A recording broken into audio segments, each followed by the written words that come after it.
All right, you've got the map now. What happened, what should have happened, and what actually happened. That's your path. That's the heartbeat of your joke.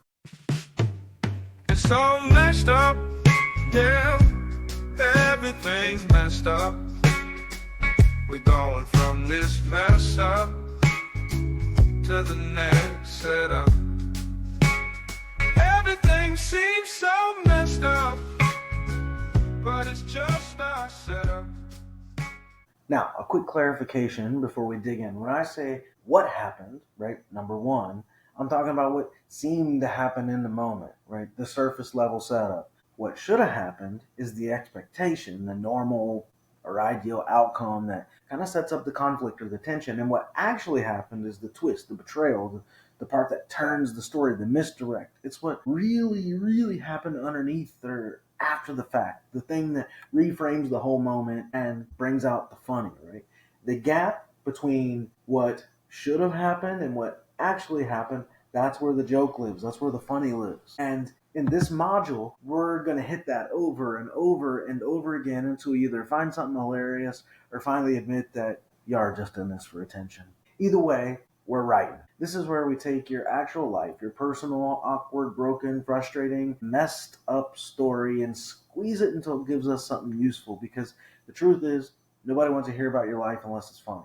And it's only funny if you can find that tension, that conflict between what you expected and what you actually got. So let's go back to one of my bits from before. In a natural disaster, rule number one is leave everything behind. So I left my house, my car, my kids. All right, so we break that down with the actual map, right? The mental map. What happened? A natural disaster hit and I left. What should have happened?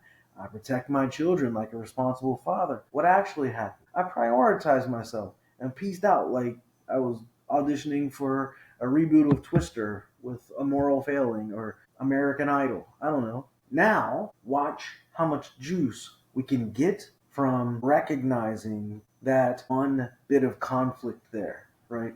From the setup to the punch, right? So here we go, right? They say in a disaster, rule number one is leave everything behind.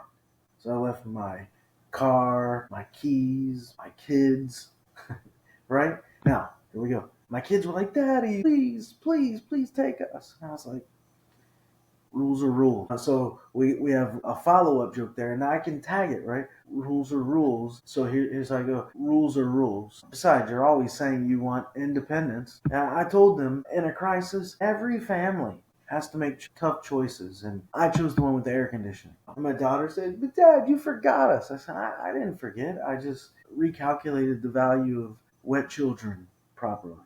The dog made it into the car. Let that sink in, right? The dog, and again, what happened?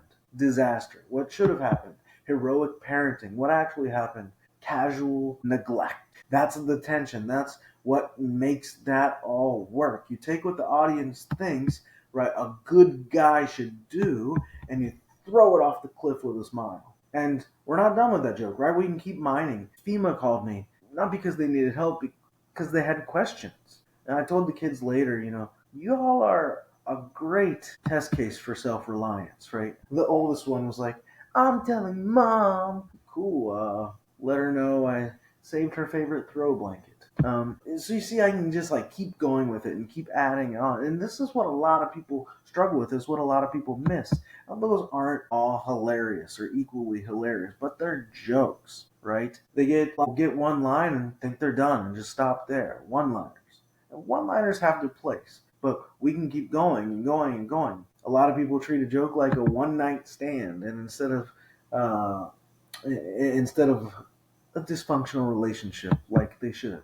A lot of people will squeeze a joke, for 5 minutes, like I'm trying to do here. Just tell one story and keep going and going and going. Here's another one. You've already heard me talk about this one. When I was 5 years old, I helped my dad wash his blue Firebird. As a kid, I thought it was the coolest car. Turns out we were washing it so he could use it to skip town the next day in class. Right. Again, the map. Right. What happened? I washed my dad's car. What should have happened? Core memory, a bond. Like I said, ice cream. A moment of good father-son unity. What actually happened? He failed. He skipped town. The car was clean, like his conscience, evidently. And so what we do here now is we start to mine and mine and mine, dig, right? When's the last time I saw him? And the first time I understood what polish and vanish meant. Just washed the car too. She thought it was cute. Little did she know she was witnessing a felony prep in broad daylight. And at one point, the Firebird backfired. In hindsight, that was the only honest sound in the whole situation. So we can keep going, right? What happened? Scrubbing. What should have happened? Nostalgia. What actually happened? Escape vehicle prep. We could actually reframe the story like that, like he's a getaway convict, right? So you think you've tapped the joke, but a lot of times you haven't really even started. I could run that bit for 5 minutes, and here's the reason why: because emotion is real, and a lot of people can relate to that.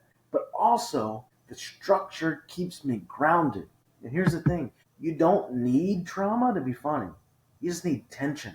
You need a moment where your expectations got suckered or sucker punched. That's it. Like this one. In a natural disaster, rule number one is leave everything behind, even if you work at a daycare. You probably didn't see that one coming, right? What happened? Evacuation. What should have happened? Protect the children. What actually happened? I sprinted like I was, trying out for the Olympics, Cowards edition. I don't know. But we could keep tagging this. One of the kids asked, "Are we going to float?" I said, Some of you. Some of you. Statistically, some of you. I used a toy bucket as a flotation device and yelled, "Adapt, children, adapt." I told myself, like, I'll come back from, I'll come back from. Later, I forgot where they were. Again, what happened? Chaos. What should have happened? Bravery. What actually happened? Cowardice. Self-preservation disguised as leadership. It's just cowardice. And that's what I want you to get burned into your brain, your writing brain. You don't need more cleverness. You just need more commitment to these three questions. Let me be a little direct here. If your joke isn't working, it might be because you skipped one of these three steps. You didn't clearly set up what happened. You didn't establish what should have happened, or your twist wasn't sharp enough to show what actually did happen. So here's what you got to do now. Just call it the repetition drill. Here's the repetition drill. Steal from yourself without mercy. Right? Step one, take one story from your week, not your life, your whole life, just one from your week. Okay? The smaller and dumber, the better. Again, you're not trying to be funny or find something funny. Don't pick your wedding, right? Pick the time you dropped your phone on your kid's head or something. I don't know. The time you ran into the door frame, whatever. Pick something small like that happened this week. Some annoyance, something messed up. Write down what happened. And then write what you expected to happen, what you wanted to happen, what should have happened, right? Like if you wrote down, "I ran into the door frame with my shoulder." Well, what should have happened is that you walked through the door frame like a normal person, like you cleared the door frame, right? That's what should have happened. And then you're going to write what actually happened, the twist, the failure, the disappointment, right? Did you break your shoulder? Did you break the door frame? Did you realize this is the first time you realize your shoulders were really broad? What was it? Now, stop, right? Don't try to be funny yet. Just say it out loud. Make sure you're not lying to yourself. And I want you to write your first punchline. It'll suck, probably. That's okay, it's fine. If it doesn't suck, even better. But this is like reps. This is cardio for you, right? In terms of joke writing. Now, after you've done that, I want you to write two more so that you've got three potential punchlines. Okay? You can pause and work on it if you need, and then hit play when you're ready. Once you've got those three potential punchlines, I want you to try to write a tag for each one of them. And that gives you three punchlines with three potential tags. And I want you to revisit, after you've done this, the original map. What happened, what should have happened, what actually happened. And see if you can sharpen each part. If your what happened is vague, then your setup is weak. And if your what should have happened is missing, there's no contrast. And if your what actually happened isn't surprising, there's no joke. That's the loop. And I'm telling you, it works. Want another real life example from my life? Here you go. My wife and I were arguing about screen time, and in the middle of it, she goes, "You're always on your phone," while she's looking at her phone. So what happened, right? We're arguing. What should have happened? She calls me out with credibility. What actually happened? She contradicted herself in real time. So, and we can try to tag this. I said, take you more seriously if you'd look up from Candy Crush, right? And she said, "This is different. This is different." I said, "Yeah, it's just hypocrisy with a filter." And she blocked me in real life. Just walked away and didn't respond. This isn't. This. It's just. This can be emotionally exhausting. It can take time, and that's why people often quit. They don't want to mind their own life and these little things going on in life because it's easier to write about traffic, right? Don't do that. Don't do that. Here's your rule. If the setup doesn't feel risky, the payoff won't feel earned. And here's the last thing. Here's how you know you're doing it right. You're laughing, but also slightly uncomfortable. Like you're writing stuff that maybe you wouldn't post. And you keep going back to the same story and realizing there's more to say. That's it. And so in the next module, we're going to take your best setup and write the full joke from scratch, beat by beat, and we'll try to walk you through every part. And by the end, you'll have a joke that you can actually say out loud. Until then, keep stealing from yourself and asking the 3 questions. Keep twisting. What happened? What should have happened? What actually happened? That's your job for now. Do it with honesty. And if you can't be honest, we got a problem. So do it with honesty, and you'll find that it's probably going to be funny. It's all messed up, yeah. Everything's messed up. We're going from this mess up to the next setup. Everything seems so messed up, but it's just our setup.